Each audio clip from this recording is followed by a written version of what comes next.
Hello ভাই brother, কি অবস্থা সবার? কেমন আছেন সবাই? আশা করি আপনারা সবাই খুব ভালো আছেন। তো আজকের ভিডিওতে আপনাদের সাথে আমরা যে টপিকটা শেয়ার করব সেইটা আপনারা নিশ্চয়ই থাম্বনেল দেখে বুঝতে পেরে গেছেন। তো থাম্বনেল হচ্ছে এমন একটি বিষয় যেটা হচ্ছে একটা ভিডিওর জন্য খুবই দরকারি। তো আজকের ভিডিওতে আপনাদেরকে দেখাবো যে কিভাবে আপনি ইউটিউবের মতো আপনার ফেসবুক পেজের ভিডিওগুলোর মধ্যে থাম্বনেল সেট করতে পারবেন। তো পুরো ভিডিও জুড়ে থাকবো আমি Anik from tuber Anik tech channel.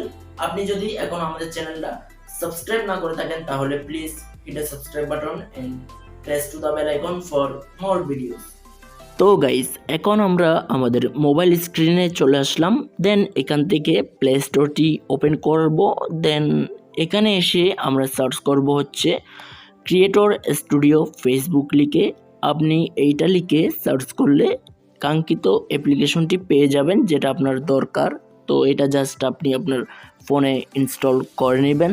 ওকে, দেন এটা আমরা ওপেন করছি। এখান থেকে আপনি এই ধরনের একটা ইন্টারফেস দেখতে পারবেন। এখান থেকে আপনি জাস্ট আপনার ফেসবুক আইডি দিয়ে লগ ইন করে নেবেন। দেন এখান থেকে আপনার যে কোনো একটা পেজ সিলেক্ট করতে হবে। তো আমি জাস্ট আমার পেজটা সিলেক্ট করে দিলাম। দেন এখান থেকে আপনি যদি একটু ওয়েট করেন তাহলে দেখতে পারবেন আপনার পেজের পারফরমেন্সগুলো যেগুলো আপনার দরকার। এরপর আমরা এখান থেকে সেকেন্ড অপশনটি সিলেক্ট করব। এই অপশনে আমরা আমাদের কাঙ্ক্ষিত ভিডিওগুলো দেখতে পারবো। তো আমি জাস্ট উপরের একটা ভিডিও সিলেক্ট করে দিচ্ছি, তো যেটাতে আমি থাম্বনেল লাগাতে চাচ্ছি আর কি। এখান থেকে আপনি একটু নিচের দিকে যদি লক্ষ্য করেন একটা এডিট অপশন রয়েছে। তো আমি জাস্ট এডিট অপশনে ক্লিক করছি। এখানে অ্যাড বলে একটা অপশন আছে। অ্যাডের উপর যদি আমরা ক্লিক করি তাহলে আমরা সরাসরি আমাদের গ্যালারিতে চলে আসব। যদি পারমিশন চাই তাহলে সেগুলো অ্যালাউ করে দিতে হবে। দেন আমরা আমাদের থাম্বনেলটা সিলেক্ট করে দিলাম। এখান থেকে নেক্সট বাটনে ক্লিক করে দিব। ওকে, তো নেক্সট বাটনে ক্লিক করার পর আপনি উপরে দেখতে পাচ্ছেন ভিডিওর জন্য একটা টাইটেল লিখতে হবে। তো আমরা উপরে আগে একটা টাইটেল লিখে দিব। তো আমি জাস্ট কপি করা আছে আমার, এটা আমি পেস্ট করে দিব এখানে। ওকে,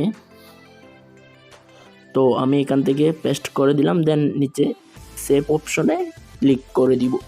ওকে, তো সেভ অপশনে যদি আপনি ক্লিক করে দেন তাহলে আপনার থাম্বনেল সেট হয়ে যাবে। এখন যদি আমরা রিফ্রেশ দিই, আপনি রাইট নাও দেখতে পাচ্ছেন আমাদের থাম্বনেলটা সেট হয়ে গিয়েছে।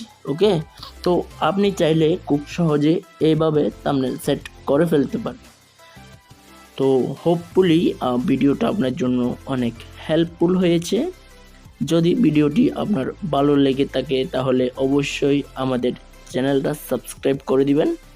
আর পরবর্তী ভিডিওর নোটিফিকেশন পেতে অবশ্যই বেল আইকনটিও ক্লিক করে দিবেন যাতে আমাদের পরবর্তী ভিডিওগুলো আপনাদের কাছে নোটিফিকেশন চলে যায়। তো আজকে এখানেই শেষ করছি, দেখা হবে পরবর্তী কোনো ভিডিওতে। ততক্ষণ পর্যন্ত সবাই ভালো থাকবেন। টাটা।